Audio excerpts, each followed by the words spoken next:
Okay, let's get straight into it. This is a flush with the ground jukebox.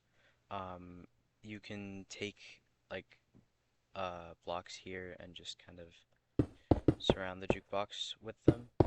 And with this is a prototype, so it's not exactly the final thing, because as you can see, there's a lot of space in it. I can kind of build a house in here.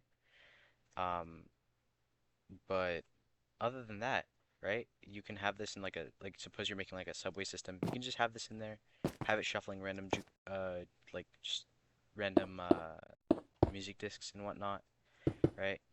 So you can like cover this up all the redstone underneath the floor. So this can be like in the middle of a room. You don't have to put any carpet on it, so it's actually you can have like a solid ground. The only caveats is that you can't have um, this has to be a solid block. This block right here. That's it. And that's just because this thing has to power this block. The observer has to power this, which allows the dropper to put its disk back in here. So right now I have it primed for it needs two music discs inside of here in order for it to activate. So suppose, right, you put the music disc in.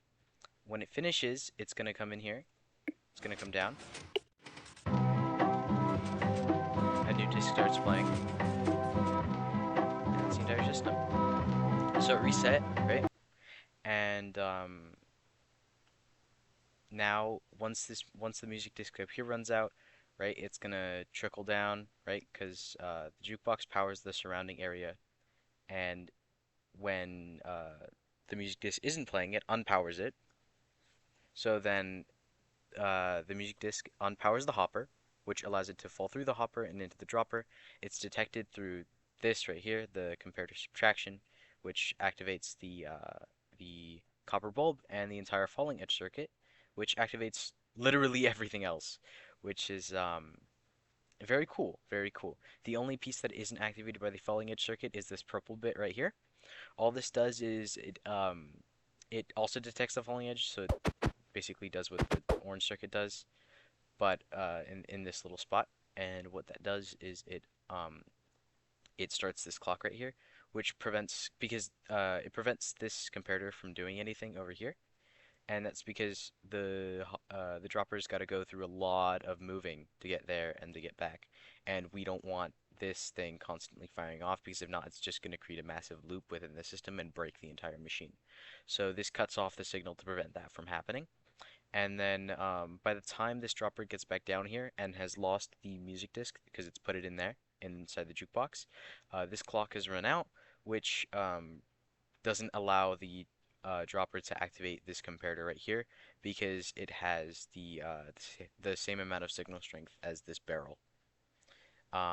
And it allows it to just reset, which is I really like this because I've been making constant iterations of this over the course of I think it was half a year, 6 months, and I found it a little challenging, to do the things that I wanted to do with it. You can see I off topic, I do have more of these weird observer into sticky piston things. I have two more here and this one up here.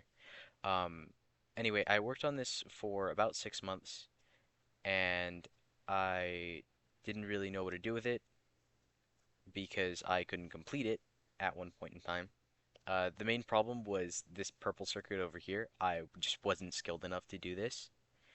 Um, but now I had an epiphany happened. I forgot about comparator clocks, which I used here. I used I think three, one, two, and three right here.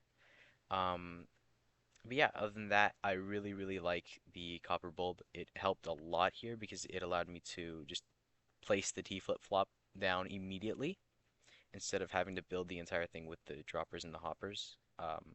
So that allowed me to make this a little more compact. But as you can see, there's a lot of work that needs to be done, right? A lot of straight wires out here. Like, come on, I can build a house in here, genuinely. Like, I can have like a crafting table right here and whatnot, furnace. So yeah, there's a lot of compacting that can go into this and whatnot. But other than that, I'm really quite proud with the fact that I actually managed to complete this for once. So I hope you enjoyed the showcase and have a nice day.